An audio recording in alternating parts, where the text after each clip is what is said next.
1 spoon of cinnamon. That's it. That's the whole secret. The same little jar sitting in your spice rack right now, the one you sprinkle on oatmeal, the one that's been there since last Thanksgiving. That spoon of cinnamon can save a tray of seedlings that would otherwise rot and fall over dead by morning. 1 spoon, no rot. I know how that sounds. Like one of those tricks somebody made up to sound clever. But this is not a trick.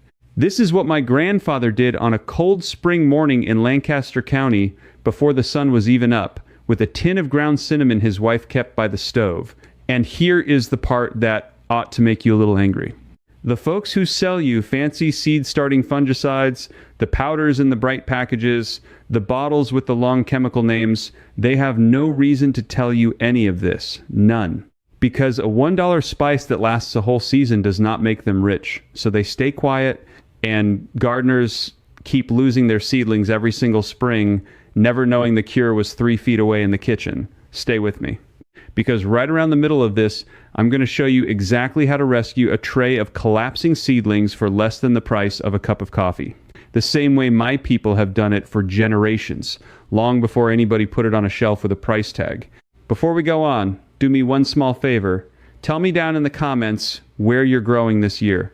Just your state or your growing zone, if you know it. I want to see who's planting in the cold north and who's already got warm soil. It helps me know who I'm talking to. Now, let me take you back. I grew up plain in a house where we started nearly everything from seed because buying plants from town was money we didn't spend. I remember being maybe 8 years old, standing on a wooden stool by the window, watching my grandmother dust her tomato flats with something brown from a tin spoon. I asked her what it was. She said, the same thing that keeps the bread from spoiling, keeps the little plants from rotting. I didn't understand it then, I understand it now, and by the end of this, so will you. Let me tell you what we're really fighting here. Because if you've ever started seeds, you've met this enemy, even if nobody ever told you its name. You do everything right, you fill your little trays with soil, you press the seeds in just so. You water them, gentle as anything. And for a few days, it's a small miracle. Those green shoots push up out of the dark, reaching for the light. You feel proud. You should. Then one morning you walk over to check on them, and something's wrong. One of the little stems has gone thin, pinched, right at the soil line, like somebody took a tiny pair of fingers and squeezed it shut. The seedling is lying over on its side, still green up top, but dead, or dying. And here's the cruel part. It's never just one. By the next morning, it's 3. Then it spreads across the whole tray like a shadow moving over the ground. One day you've got 50 healthy seedlings. 3 days later, you've got a tray of limp, fallen over stems, and you don't know why. The English have a name for it. They call it damping off. Sounds gentle, doesn't it? Like the plants just got a little tired. But it's not gentle at all. It's a fungus. A whole family of them living in the soil, in the water, in the very air of a damp room. And when conditions are just right, too wet, too cool, too still, those fungi wake up and they go straight for the soft stem of a baby plant where it meets the dirt. They rot it from the outside in. The plant can't hold itself up. It topples. And once it starts, it moves fast because those fungus threads spread through wet soil like roots of their own. Now think about what that costs you. Not just the seeds, the time. You waited weeks for those tomatoes, those peppers, those little flower starts. You planned your whole garden around them. And in one bad week, you're back to nothing, standing in the garden store, paying $4, $5, $6 for a single starter plant that you could have grown for pennies. I've heard folks say they gave up on starting seeds altogether. Just gave up. They told themselves they didn't have the touch, that some people can do it and some can't. And every spring, they hand over $50, $60, $80 at the nursery for plants. They were perfectly capable of growing themselves. That breaks my heart a little. Because it was never about having the touch. It was about one piece of knowledge nobody handed them. One spoonful of something they already owned. And here's what really gets me.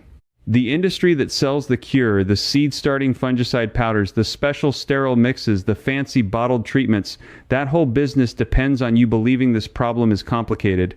They want you to think you need their product, their formula, their patented blend. Because if you ever found out that the answer was a kitchen spice your great-grandmother used, you'd never buy their version again. So let me tell you what my grandmother knew. Let me tell you about the cinnamon. Cinnamon is not just a flavor. That warm, sweet smell, from baking, that smell is a chemical. A real powerful, natural chemical called cinnamaldehyde. It's what gives cinnamon its scent and its bite. And here's the thing, the spice companies don't put on the label because they're selling it for your pie, not your plants. That same chemical is a fungus killer. It's not magic. It's not folklore. It's defense. The cinnamon tree makes that compound to protect its own bark from rot and mold in a hot, wet jungle. The tree built itself a shield against fungus. And when we grind that bark into powder, we're holding that shield in our hands. So when you dust cinnamon over the surface of your seed tray, over the soil, around those tender little stems, you're laying down a thin barrier that the damping off fungus cannot easily grow through. It stops the fungal threads from spreading. It keeps them from reaching the next seedling and the next. And the science backs this up now. Finally, researchers have studied cinnamon oil and cinnamon powder against the very fungi that cause damping off, the ones with names like Pythium and Rhizoctonia and Fusarium and Botrytis, the gray mold, the soil rot, the seedling killers. And study after study has shown that cinnamaldehyde slows them down, stops their growth, and in many cases kills them outright. One set of laboratory tests found that cinnamon extracts suppress certain fungal growth by more than half, and in stronger doses, nearly completely, more than half. From a spice, the same one in your cupboard. Now I want you to picture my grandmother again with her tin spoon dusting those flats by the window. She never read a single one of those studies. She couldn't have, but she knew. Her mother knew. Her mother's mother knew, because plain people pay attention. We watch what works and we keep doing it year after year, and we pass it down. The outside world is only now catching up with a laboratory and a microscope to prove what we settled long ago by simply paying attention. So let me tell you exactly how to do it, because this only works if you do it right, and it's simpler than you'd ever guess. You take ordinary ground cinnamon, the cheap kind. You do not need the expensive stuff. You do not need a special variety. The plain grocery store tin works fine. As soon as you've planted your seeds and watered them in, you take about a spoonful, a regular teaspoon, and you lightly dust the surface of the soil. Not a thick blanket. You're not making cinnamon toast. Just a light, even covering across the top of the soil, especially right around where the stems will come up. That's it. That's the whole thing. You do it once, right at planting, and if you've already got seedlings up and you're worried, you can dust lightly around the base of the standing plants, right at the soil line, being careful not to bury the little leaves. A light hand. The fungus lives at that soil line, right, where the stem is softest, so that's exactly where you want your shield. Now, a few things to avoid, because I want you to get this right the first time. Don't soak it. Don't make a paste and pour it on. A heavy, wet glob of cinnamon can actually hold too much moisture in one spot, and moisture is the enemy here. Dry dusting is the way. Light and dry. And don't mix it into your watering can either. The powder doesn't dissolve. It just clumps. The dusting on the surface is what does the work. Do it once at planting, and you've laid down protection that lasts through the most dangerous stretch, those first 2 or 3 weeks when the seedlings are most tender and the rot is most likely to strike. But here's where it gets bigger, because cinnamon doesn't only fight the fungus, it does a second thing that most folks never realize, and this is where I have to open a door to something more. You see that same smell, that cinnamaldehyde, it doesn't just bother fungus, it also keeps away some of the tiny pests that swarm seed trays. Those little black flies you've maybe seen rising up in a cloud when you water your indoor seedlings, the ones that look like baby gnats, fungus gnats they're called, and they're not harmless. Their larvae live in the wet soil and they feed on the very roots and stems of your seedlings, and worse, they carry fungus spores around on their bodies, spreading the rot from tray to tray like little messengers of death. Cinnamon discourages them. The smell, The compounds, they don't care for it. So that one spoonful is doing two jobs at once. It's stopping the rot and it's turning away the bugs that spread the rot. One spice, two shields. Now, I can almost hear some of you, you're thinking, this is fine for somebody starting fresh with little trays on a windowsill, but what about me? I've got an established garden. I've got raised beds I built years ago. I've got plants already in the ground. This little seed tray trick doesn't help me. I hear you, and you're wrong, and I'm glad to tell you why. Because cinnamon is not just for baby seedlings on a shelf. The same fungus that rots seedlings is alive and well in your established beds, in your potting containers, in the soil you've been using for years. And there are things you can do this very weekend with the same tin of cinnamon on the garden you already have. Here's the first. If you've got houseplants or potted plants that keep getting that fuzzy white mold on top of the soil, that powdery gray fuzz that shows up when the room's too damp, dust cinnamon right on top of the potting soil. It clears it and it keeps it from coming back. I've seen a pot that grew mold every single week go clean for a whole season after one good dusting. Here's the second. And this one's worth the whole video for some of you. When you take cuttings, when you snip a piece off a tomato sucker or a healthy stem to root a new plant, that fresh cut is an open wound. It's the easiest place in the world for rot to get in. So before you stick that cutting in soil or water, dip the cut end in cinnamon. Just dip it, coat the wound. The cinnamon protects it from fungus while it works on growing roots, and a lot of folks swear it helps the roots come faster and stronger. My people did this with fruit tree cuttings long before anybody sold a rooting powder in a jar. And here's the third. For those of you with established beds, anytime you prune, anytime you cut back a rose, a shrub, a tomato vine, you leave a wound. Dust a little cinnamon on the cut. It seals it against the rot and the disease that can creep into an open cut on a damp day. Your grandfather might have called it a poultice. We just called it taking care of the plant. So no, this isn't only for beginners with seed trays. This is for anybody who's ever lost a plant to rot, and that's every single one of us who's ever grown anything. The established gardener has more to gain here, not less, because you've got more plants in the ground, more cuts, more pots, more places for the rot to take hold. But let me get back to those seedlings, because there's a deeper layer here that I promised you, and this is the part that I think will surprise you most. Why does the rot strike some trays and not others? Why does one gardener lose everything and the neighbor, doing nearly the same thing, sails through fine? It's not luck. It comes down to the conditions you're growing in, and once you understand them, the cinnamon becomes even more powerful because you can stack it together with a few simple changes that cost nothing. The damping off fungus needs three things to thrive. It needs wet, it needs cool, and it needs still, stale air. Take away even one of those, and you've cut its power in half.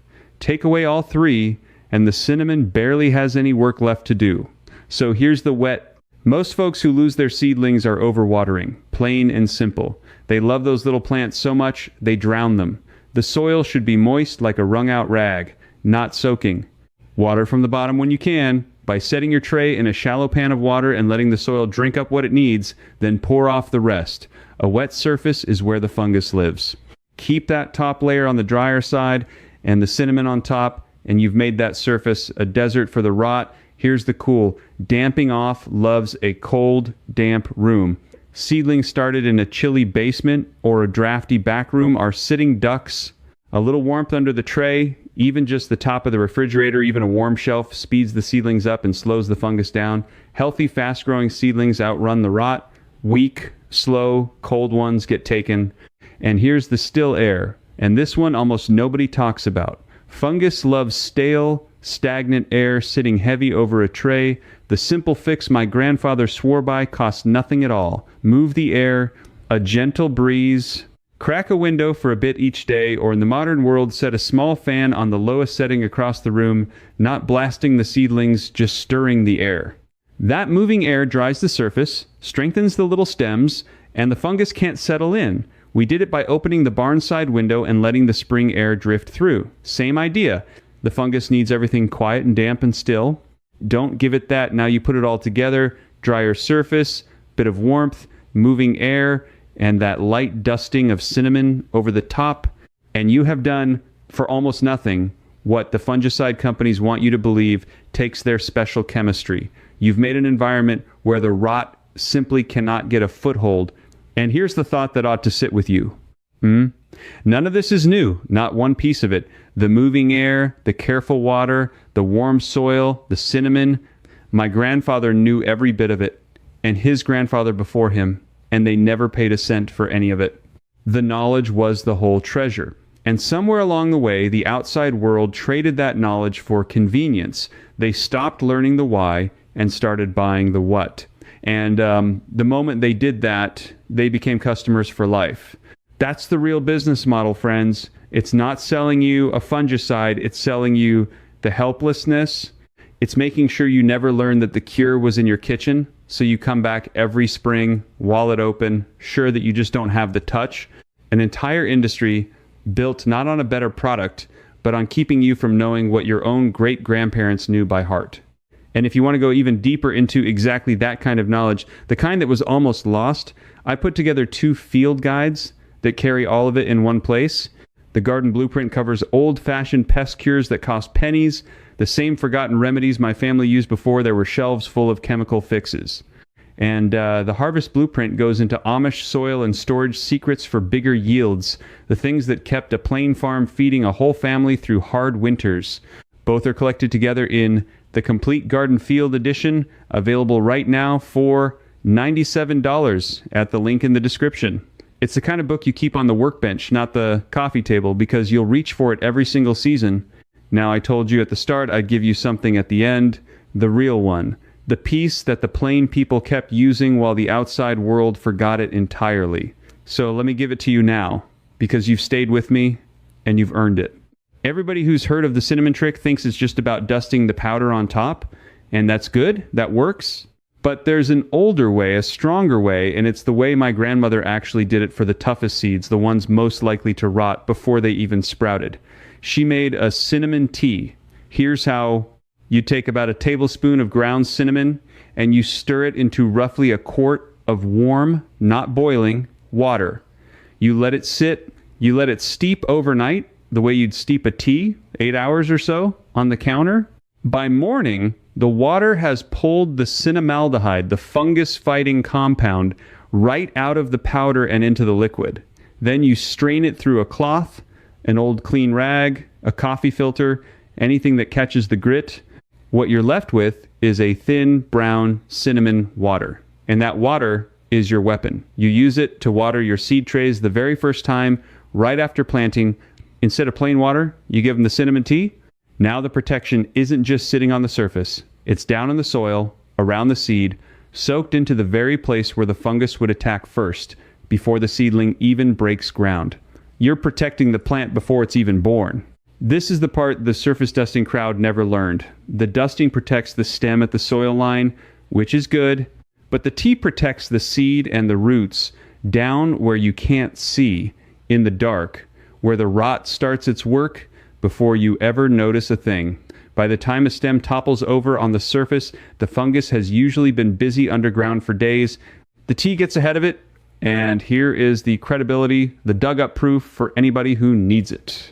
Agricultural researchers studying cinnamon as a seed treatment have found that soaking or treating seeds with cinnamon-based solutions reduce damping off losses dramatically compared to untreated seed. In some trials, cutting the disease down to a fraction of what the untreated plants suffered. The same compound, cinnamaldehyde, that the studies point to as the active fungus fighter, leaches right into that water overnight. The folk method and the laboratory landed in the exact same place.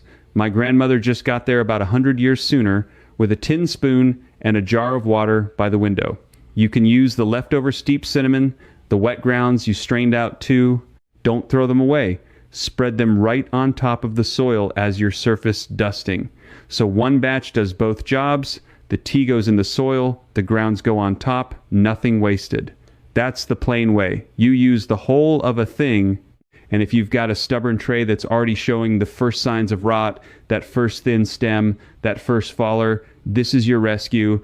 You mix up the tea, you let it cool, and you gently water the whole tray with it, getting that surface and the soil just below it. You dust the strained grounds on top, you move some air across them, you back off the watering.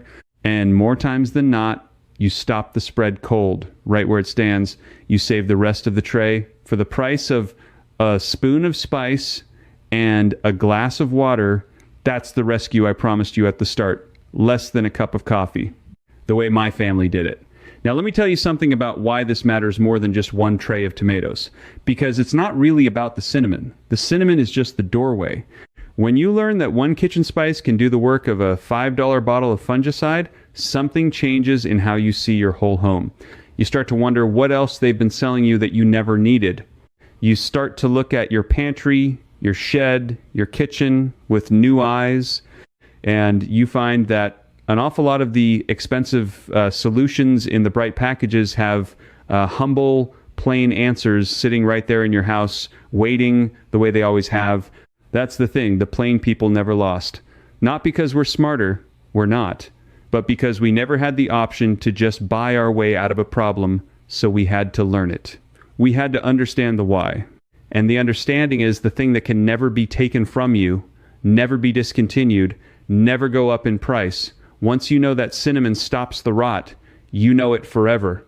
They can't unsell it to you. They can't make you forget. My grandfather used to say that the man who knows why never has to ask permission. I didn't understand that as a boy either. I do now. He meant that when you understand how a thing actually works, you stop being dependent on the people who sell the thing. You become free.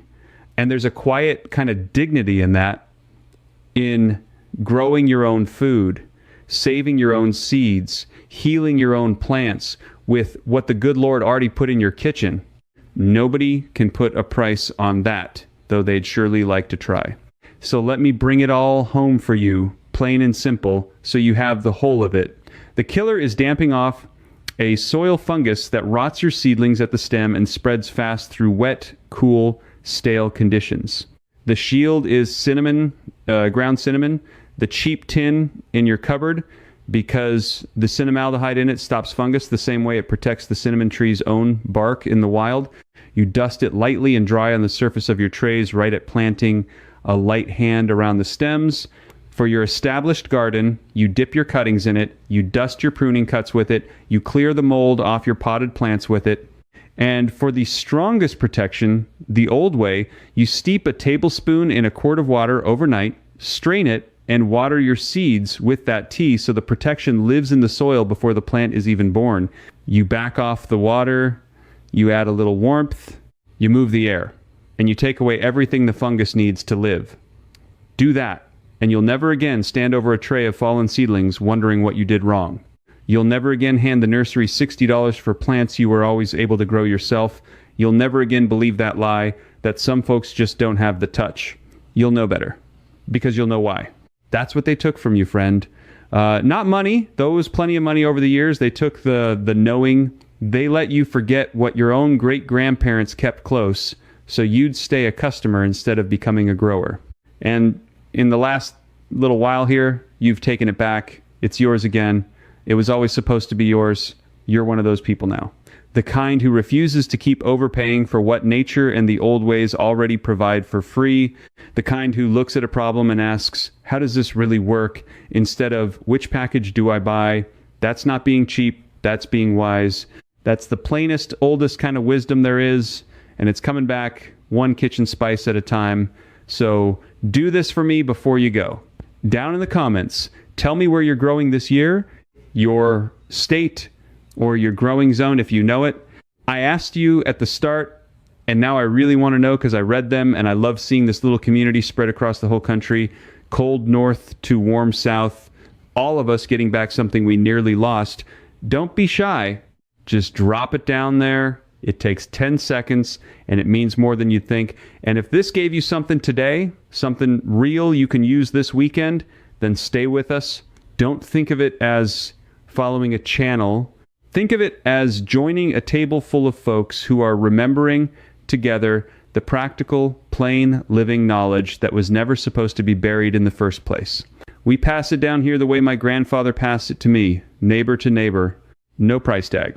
Because next time, I'm going to show you the kitchen scrap, the one you throw in the trash every single morning, that the old-timers buried at the base of their tomato plants to make them grow twice as tall and twice as heavy. Most folks compost it wrong and lose all the good of it. I'll show you the right way, the way my mother did it, and why the garden stores would rather you never found out. You won't want to miss that one. Until then, go easy on the water. Keep the air moving, and keep that little tin of cinnamon close, not just for your oatmeal anymore. Now you know what it's really for, the way we always have. Now let me leave you with a few more things I've learned over the years, the small details that separate the folks who succeed from the folks who give up, because the cinnamon is the heart of it. But these little touches are what make it last. First, keep your cinnamon fresh. I know that tin in the back of your cupboard has maybe been there since the Carter years. The truth is, the older the cinnamon, the weaker that cinnamaldehyde becomes.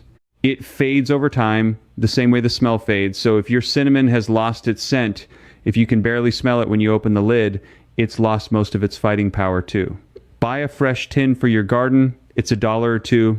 Keep it separate from the one you bake with if you like, so you always have strong medicine on hand when the rot comes calling. Second, watch your tools. The fungus doesn't just live in the soil. It lives on the dirty trays you used last year, the ones you stacked in the shed without washing.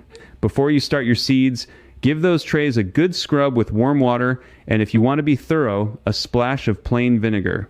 A clean tray and a dusting of cinnamon together, and you've shut nearly every door the fungus might walk through. Third, and this is the one my father drilled into me, don't crowd your seeds. When you plant them shoulder to shoulder, too thick in the tray, you trap the moisture between them and you choke off the air. That's a feast laid out for the rot. Give them a little room, space to breathe. A crowded tray is a sick tray waiting to happen, and no amount of cinnamon fully makes up for seeds packed in too tight. Do those 3 small things along with everything else I've told you, and you will have done what my whole family did for more than 100 years on a plain farm with no special products and no fancy chemistry.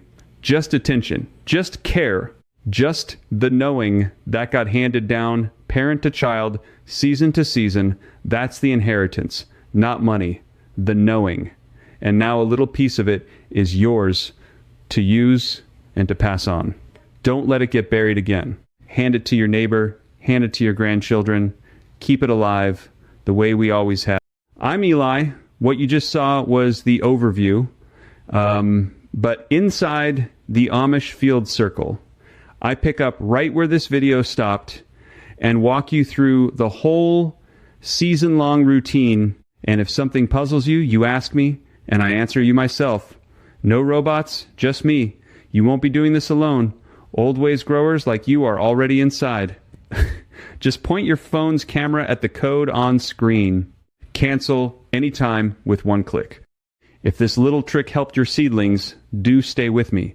Go ahead and subscribe and look through the other videos right here. There's much more old-fashioned wisdom waiting for you.